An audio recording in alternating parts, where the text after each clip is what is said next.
দেই 310 অ্যাকশন।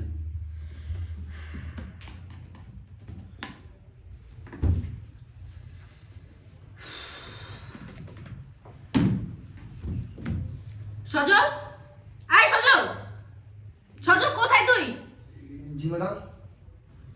কতক্ষণ ধরে তোকে ডাকছি, এতক্ষণ কোথায় ছিলি? এতবার ডাকতে হচ্ছে কেন আমাকে? ম্যাডাম এই তো বাইরে ছিলাম। কি কি যেন আসছে? তো ওই যে ইন্টারভিউ দেওয়ার জন্য বাইরে কে কে আছে? হ্যাঁ এটাই। আমি ওর কাউন্টারে আমার একটু গালি দেন, বাইরে কি তখন কাজ করে নাই। যাই। সদর কাউন্টারে দিচ্ছি, মনে রাখো। হ্যাঁ রে অ্যাকশন। ইন্টারভিউ দেওয়ার জন্য বাইরে কে কে আছে? ম্যাডাম এখন তো একজন বসে আছে।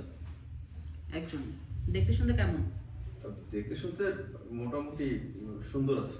মোটামুটি সুন্দর আছে মানে? ভালো করে দেখে তারপর আসতে পারিসনি? ম্যাডাম স্মার্ট আছে। স্মার্ট আছে। দেখতে গোছালম্বা নাকি? হ্যাঁ ম্যাডাম, বেশ অনেকটাই উঁচুলাম। আচ্ছা ঠিক আছে, যা এক্ষুনি লোকটাকে পাঠিয়ে দে আমার কাছে। ওকে ম্যাডাম, তো যাচ্ছি। না ঝাড়ি দিয়েছিলাম তো, দাঁড়ায় ছিল, তারপর একটা ঝাড়ি দিয়ে পাঠালাম। কিন্তু তো তোমার কিন্তু কথা কিন্তু ওই ইয়ার সাথে মিলতেছে না। কোনটার সাথে? আর তোমার ক্যারেক্টার রাগ, রাগের কোথায় রাগ? মাথায় বলবো? হ্যাঁ